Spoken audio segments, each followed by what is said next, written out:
അപ്പോൾ നമ്മുടെ ഇന്ത്യൻ ആർമിയിൽ സ്ഥിരജോലി ആഗ്രഹിക്കുന്നവർക്ക് പുതിയൊരു അവസരം ഇപ്പോൾ ഓൺലൈനായിട്ട് വിളിച്ചിട്ടുണ്ട്. നിങ്ങൾക്ക് ഇവിടെ കാണാൻ സാധിക്കുന്നതാണ്.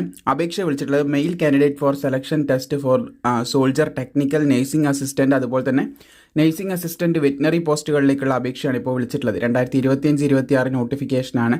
അപ്പോൾ ഇത് അഗ്നിവീരല്ല, സ്ഥിരജോലിയാണെന്ന് ശ്രദ്ധിച്ചിരിക്കുക. ഇവിടെ നിങ്ങൾക്ക് കാണാനായിട്ട് സാധിക്കുന്നതാണ് 12 മാർച്ച് 2025 മുതൽ 10 ഏപ്രിൽ 2025 വരെ നിങ്ങൾക്ക് ഇതിന് അപേക്ഷിക്കാനായിട്ട് സാധിക്കുന്നതാണ്.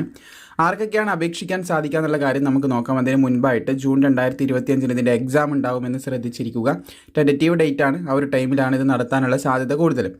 അതുപോലെ തന്നെ നിങ്ങൾക്ക് ഇവിടെ കാണാൻ സാധിക്കും ഇതിന് അപേക്ഷിക്കാൻ സാധിക്കുന്നത് കർണാടക, കേരള, യൂണിയൻ ടെറിട്ടറി ആയിട്ടുള്ള ലക്ഷദ്വീപ്, മാഹി തുടങ്ങിയ സ്ഥലത്തുള്ളവർക്കാണ് നമ്മുടെ ബാംഗ്ലൂരിൻ്റെ കീഴിലുള്ള ZROൻ്റെ കീഴിലുള്ള ബാംഗ്ലൂർ ZRO കീഴിലുള്ള ഡിസ്ട്രിക്ട്, അതായത് ഈ ഒരു സ്റ്റേറ്റുകൾക്കും അതുപോലെ തന്നെ യൂണിയൻ ടെറിട്ടറികൾക്കുമാണ് അപ്ലൈ ചെയ്യാൻ സാധിക്കുന്നത് എന്ന് ശ്രദ്ധിച്ചിരിക്കുക. ബാക്കിയുള്ളവർക്ക് അപേക്ഷിക്കാനുള്ളത് ബാക്കിയുള്ളവരുടെ ZROൻ്റെ കീഴിലായിരിക്കും. നമ്മൾ ബാംഗ്ലൂരിൻ്റെ കീഴിലാണ് അപേക്ഷിക്കേണ്ടത് എന്ന് ശ്രദ്ധിക്കുക.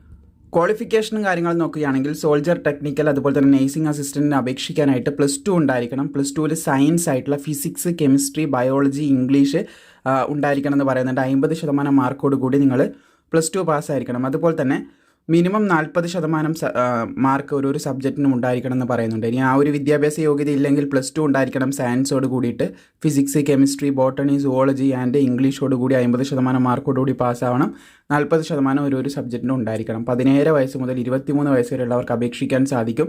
കൃത്യമായി പറയുകയാണെങ്കിൽ 1 ഒക്ടോബർ 2002 1 ഏപ്രിൽ 2008 ഈ ഒരു ഡേറ്റിലും ഇതിൻ്റെ ഇടയിലും ജനിച്ചവർക്ക് മാത്രമേ അപേക്ഷിക്കാനായിട്ട് സാധിക്കത്തുള്ളൂ എന്ന് പ്രത്യേകം ശ്രദ്ധിച്ചിരിക്കുക.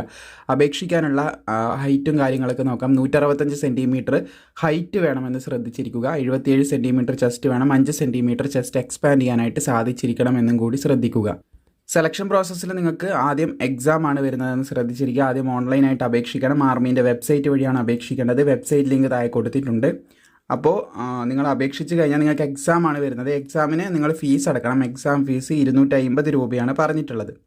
അതുപോലെ ഇതിൻ്റെ ബാക്കിയുള്ള ഡീറ്റെയിൽസ് കൂടി നമുക്ക് ചെക്ക് ചെയ്യാം. എക്സാം ഡീറ്റെയിൽസ് നിങ്ങൾക്ക് 7ാമത്തെ പേജിലായിട്ട് എക്സാമിന് പോകുമ്പോൾ നിങ്ങളെ ചെക്ക് ചെയ്യും. ആ കാര്യങ്ങളൊക്കെയാണ് അവിടെ വ്യക്തമായിട്ട് പറയുന്നത്. പിന്നെ ഇതിൻ്റെ ഫിസിക്കലിലേക്ക് വരികയാണെങ്കിൽ 1600 മീറ്റർ ഓടി തീർത്താനായിട്ട് 6 മിനിറ്റ് 15 സെക്കൻഡ് നൽകപ്പെടുന്നുണ്ട്. ക്വാളിഫൈ ചെയ്താൽ മതി, മാർക്കൊന്നുമില്ല. അതുപോലെ പുള്ളപ്പ് ഉണ്ട്, 6 എടുക്കണം, ക്വാളിഫൈ ചെയ്താൽ മതി. അതുപോലെ 9 ഫീറ്റിൻ്റെ ഡിച്ച് ഉണ്ട്, ക്വാളിഫൈ ചെയ്താൽ മതി.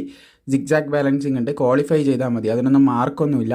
ബാക്കിയുള്ള പോസ്റ്റുകൾ അഗ്നിവീറൊക്കെ അഗ്നിവീർ GD ഒക്കെ ആകുന്ന സമയത്ത് അതിനൊക്കെ മാർക്കൊക്കെ നൽകപ്പെടുന്നുണ്ടായിരുന്നു. പക്ഷേ ഇവിടെ മാർക്കൊന്നുമില്ല, ജസ്റ്റ് നിങ്ങൾ ക്വാളിഫൈ ചെയ്താൽ മതി. ഇത്രയധികം കാര്യങ്ങളാണ് പ്രധാനമായിട്ടും പറയാനുള്ളത്. പെർമനൻറ്റ് ജോബാണ്, അഗ്നിവീർ അല്ല. ആർമി ടെക്നിക്കൽ അതുപോലെ തന്നെ നഴ്സിംഗ് അസിസ്റ്റൻറ്റ് പോസ്റ്റിലേക്കുള്ള അപേക്ഷയാണ് ഇപ്പോൾ വിളിച്ചിട്ടുള്ളത്. മാക്സിമം സുഹൃത്തുക്കളിലേക്ക് ഷെയർ ചെയ്യുക. വീഡിയോ ഇഷ്ടപ്പെട്ടാൽ തീർച്ചയായും ലൈക്കും കൂടി ചെയ്തേക്കുക. തുടർന്നുള്ള അപ്ഡേറ്റുകളും കൃത്യമായിട്ട് നമ്മൾ തരുന്നതായിരിക്കും.